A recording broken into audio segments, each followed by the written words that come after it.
I'm Tim Jones, Artistic Director of the Seymour Centre. This is our 2018 curated program which celebrates the connection between ideas and great performances.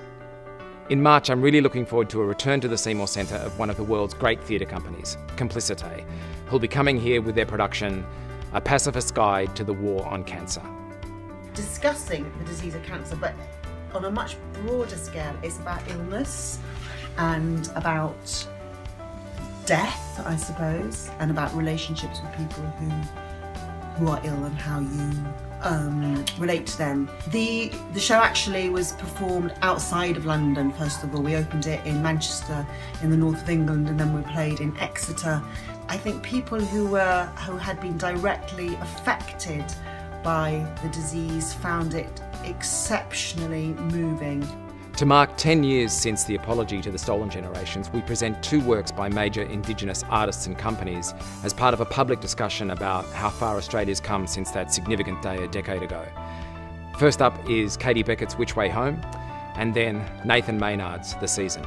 I'm so stoked that the season will go back to Sydney and it'll, do a season at the Seymour Centre in Sydney. The story of the season follows the Duncans, a Tasmanian Aboriginal family that migrate back to Big Dog Island every year to harvest the muttonbird. It's a unique story because it's a Tasmanian culture that's been going for 60,000 years, but it's also a universal story about family and the complexities within family. And I'm incredibly glad that in 2018 we formed a partnership with Mardi Gras in its 40th year to present a range of performances that pays respect to the past while encouraging new artistic voices from the LGBTQI communities.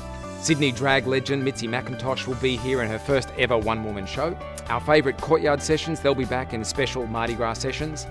Playlist is a day of readings and performances by emerging LGBTQI artists. Strangers in Between, Tommy Murphy's first major work, that will play in a new season, in a new production in our regional theatre.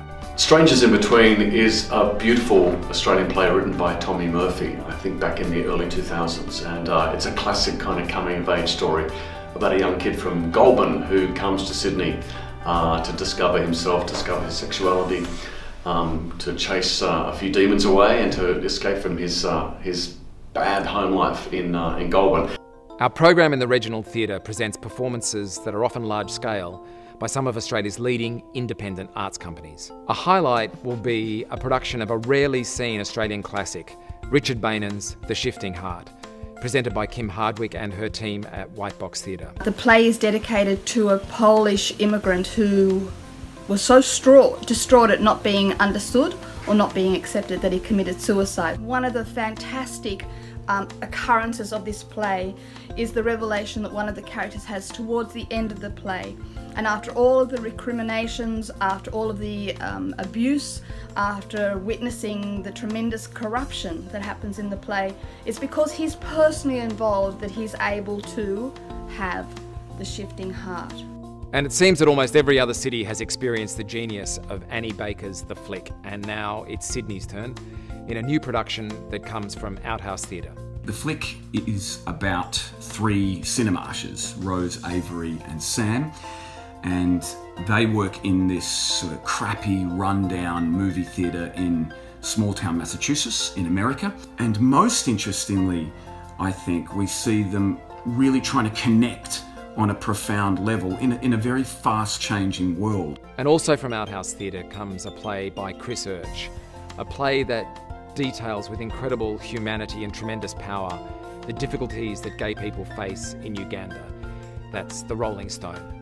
I came across an article a few years ago about a newspaper, a tabloid newspaper in Uganda called The Rolling Stone. They were publishing pictures of men and women on the front page of their newspaper as gay, and in Uganda it is illegal to be gay. Their lives were completely destroyed. They had to leave their homes, leave their families, leave their jobs. During this time, if you did not report someone that you knew who was gay, you could potentially get 4 years in prison yourself. What would you do if you knew that was a family member? And that was the starting point of the play. And then, rounding out the year, there are two productions from Seymour's resident company, Sport For Jove. Adam Cook directs a classic that's absolutely ripe for the skills of the Sport For Jove company, Moby Dick. I think Moby Dick will resonate with audiences now because there's a high curiosity factor for the punters in seeing how we're going to do it. and it's a thrilling tale which we will tell thrillingly. So we're very excited to bring it to the regional.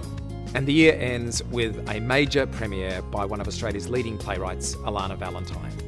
Set in a remote radio telescope facility, Ear to the Edge of Time is a play about poetry, it's about science and personal ambition. Ear to the Edge of Time is the story of what happens when a poet is commissioned to write a poem about a scientist. And he goes to a radio astronomy facility to meet the scientist. And what happens when he finds out what the scientist is doing becomes very dramatic, because the scientist vehemently disagrees with what he writes about her. And it's really a play about the conflict between poetic truth and scientific truth. And we also do pure, unadulterated fun, so it's great that the Listies are returning to the Seymour in a partnership with the Sydney Theatre Company to present Hamlet, Prince of Skidmark. Plus there'll be Q&As and discussions to accompany many of the productions throughout the year. So that's Seymour's 2018 curated programs.